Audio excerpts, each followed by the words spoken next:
Chapter 14, Tookie's Law. Murphy's Law, if anything can go wrong, it will, was handmade for my life. My resolute struggle for order was unhinged by a conflicting need to indulge in the temptations of chaos and youthful indiscretion. I couldn't help myself in spite of myself. That was Tookie's Law. Washington High was probably the safest school on the planet while I was enrolled there. It became the West Side Crip capital, and every local gang under the sun kept a safe distance. Crips went back and forth to Washington High so frequently that they appeared to have visas and diplomatic immunity. It was as if the school ceded its authority to us, resulting in a total breakdown of control and order, and of the teacher-student relationship. As far as I was concerned, Washington High was Crip High. We were in control. There was no gang bigger or stronger, no gang tough enough to dethrone us. For a short while, Washington was a Crip paradise. We lounged around, got loaded, gambled, and pursued young women for sexual conquest. All was mellow until the day we entered the school cafeteria with shaved heads. This evoked snickers from a crowd of beefy football players and their women. Seconds later, a few of the football players were stretched out on the floor, and the rest had fled. After the cafeteria brawl, the gloves were off.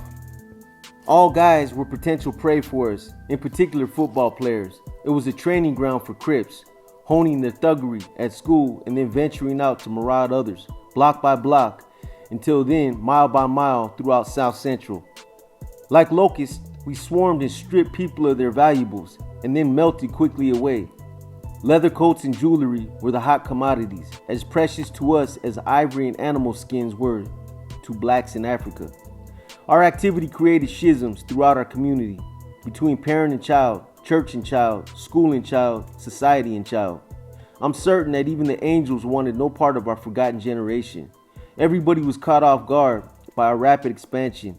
Even local black politicians who claimed to be in touch with the community didn't have a clue. Crips were everywhere, visible day and night.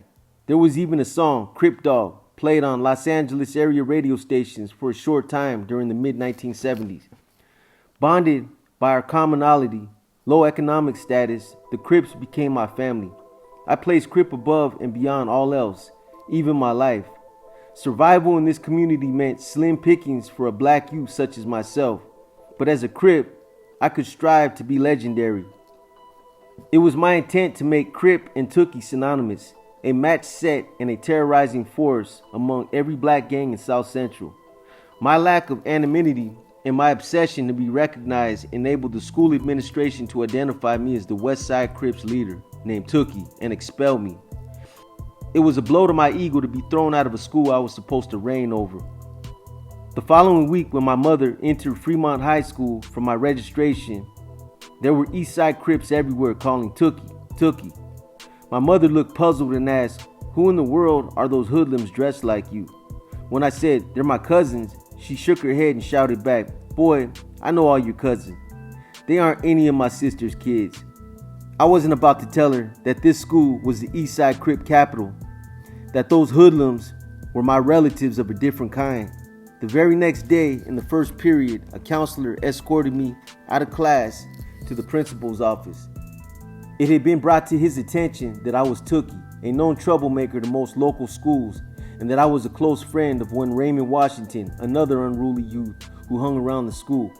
The principal said there were already too many problems at Fremont with Raymond and company to take on any more. So he politely apologized for the inconvenience and then expelled me. I was blackballed, no pun intended, by Crenshaw, Manual Arts, Inglewood, Gardena, Los Angeles High, and all the rest. The Institute of Learning supposedly tailor-made for me was California High, an all-boys school formerly known as Reese School for Boys. California High was located near downtown Los Angeles. The school was a tall yellowish building with no windows, a steel mesh cage on top of the roof, a foreboding look-alike to the fenced exercise yards where I'd work out a decade later on top of San Quentin's North Seg building, and thick chains and locks on the doors. The front door was patrolled and heavily guarded by rent-a-cops. There was a large yellow school bus that started from Imperial Avenue and picked us up along every Broadway street. The bus was said to be carrying a bunch of society's degenerates and retards incapable of functioning normally in public schools.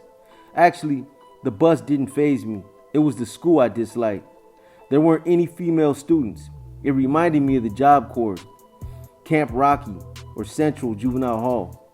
I managed to stay at California High for several months, though I did a lot of ditching. I didn't get kicked out for truancy, but for conflict with a guy who I tried to choke out with a hoisting chain in an auto shop.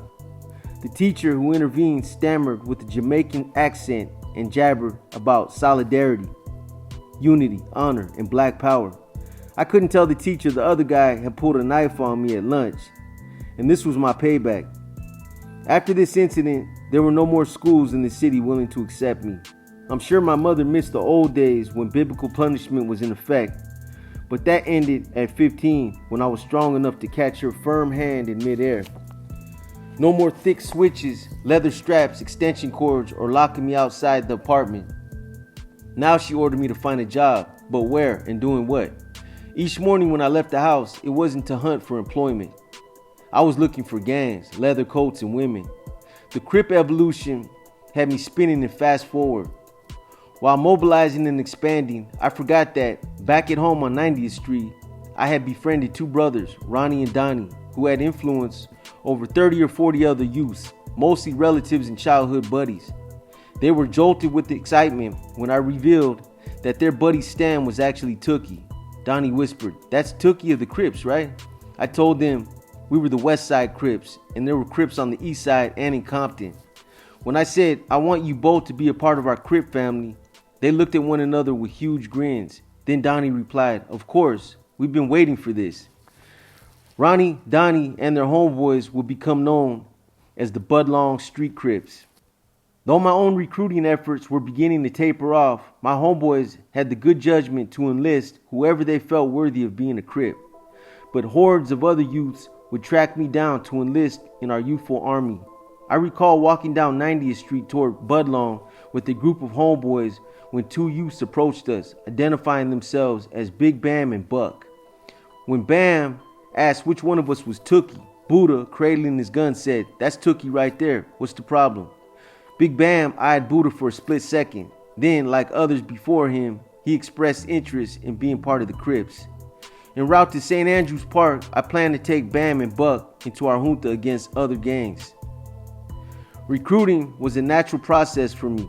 Combination of observing a youth's street genetics, vibe, intuition, or evil connection. We just clicked. In lieu of the archaic gang tradition of jumping in a new member, I instituted an initiation by battle, requiring a new member to test his mettle against the opposition, not against his own homeboys. Everybody I embraced was a mirror image of myself. We swaggered with a defiant arrogance that screamed, "No one can whip me, no one." That night, during several parties we crashed, Bam and Buck initiated themselves into our Crip violence. About a week later, I met a youth named Alfred Coward, aka Whitey, a former Denver Lane gang member, at a Sportsman Park boys party where he and others were refused entry.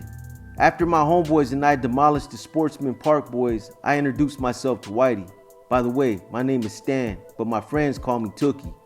We are the Crips." Even in the dark, I could see his eyes widen to the size of silver dollars.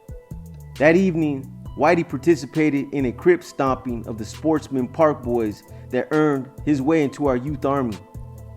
Later, Whitey would ask me to give him a new nickname. I named him Blackie for no particular reason, and it stuck. Later, the person I called Blackie, whose life I saved on several occasions, would become a Judas and lie on me. Like most of my homeboys in this volatile microcosm, I didn't dwell upon death. Blind ignorance made me indifferent to its possibility. Though my homeboys began to be killed off, my inner self remained untouched. I shed no tears. Growing up, I had seen enough ruthlessness to desensitize me by lashing out at gangs and the world. I felt no empathy, no penitence for what I touted as the ultimate display of manhood. At 17 and a half, I could not feel others suffering or the loss of a loved one they felt. I stared at the corpse of each friend as if they were sleeping or in a drug state coma. To me, they were flashes of my future, which I dared not face or feel. There were Crips like Melvin's homeboy, 14-year-old brother Dee, murdered by the cops. Raymond's homeboy Craig, blown away by a vengeful adult. My homeboy Diver Dan, shot down because of his resemblance to me. I would have risked my life for them, but I lacked the humanity to mourn their deaths, even as I recognized that death would one day visit us all. I saw dying as the end of the losing equation in the scheme of survival.